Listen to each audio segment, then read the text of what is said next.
Good morning, champion. This is Professor Aswaran from Government College of Technology. I am having my technical champion Sakti along with me from GC Body complete பண்ணவர் BE. So இப்போ என்ன question கேட்டிருக்காங்க engineer மெக்கானிக்ஸில்? The center of percussion of homogeneous uniform rod of length L pivoted at one end from the pivot is dash. ஒரு rod இருக்கு, அதை வந்து நம்ம என்ன பண்ணுறோம்னா அந்த ராடை வந்து pivoted at one end அப்படின்னு சொல்கிறாங்க. ஸோ அதை விட்டு இது சென்டர் ஆஃப் பெர்குஷன் கேட்குறாங்க. ஸோ ராடுக்கு வந்து நம்ம அந்த moment of inertia mass moment of inertia என்னன்னா mL²/12 அப்படின்றது தான் நமக்கு தெரியும்.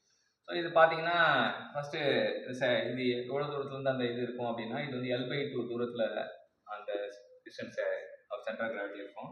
ஸோ நம்ம கண்டுபிடிக்கும் போது இந்த எம்மோட அந்த சென்ட்ரல் டிஸ்டன்ஸ் வந்து L/2, அது இல்லாமல் மிச்சம் இருக்கிறது வந்து L/6 அப்படின்றது சொல்கிறாங்க. இதான் பிவோட்டட் பாயிண்ட்லேருந்து நமக்கு அந்த சென்ட்ரல் கிராவிட்டி இருக்கிற தூரம், அப்புறம் இந்த L/6ன்றது ஒரு சொல்கிறாங்க. இப்போ இந்த ரெண்டு வேல்யூவும் கூட்டினா தான் நமக்கு வந்து சென்டர் ஆஃப் பெர்குஷன் கிடைக்கும். Centre of percussion equal to L/2 plus L/6. எல்சி மட்டும்னா 6. ஸோ இங்கே 3L வரும், இங்கே L வரும்.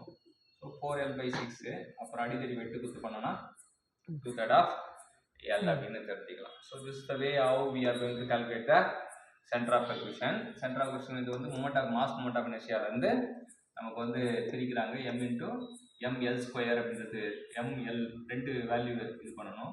ஸோ ரெண்டு ஒரு L/2ன்றது இந்த டிஸ்டன்ஸ் வந்து சென்டர் ஆஃப் கிராவிட்டி. அப்போ L/2 பிரிச்சுட்டா இன்னொரு வேல்யூ வந்து L/6 வரும். ரெண்டையும் கூட்டினா 2L/3. ஸோ இதுக்கான ஆன்சர் வந்து centre of percussion of homogeneous uniform rod வந்து is equal to 2/3 of L.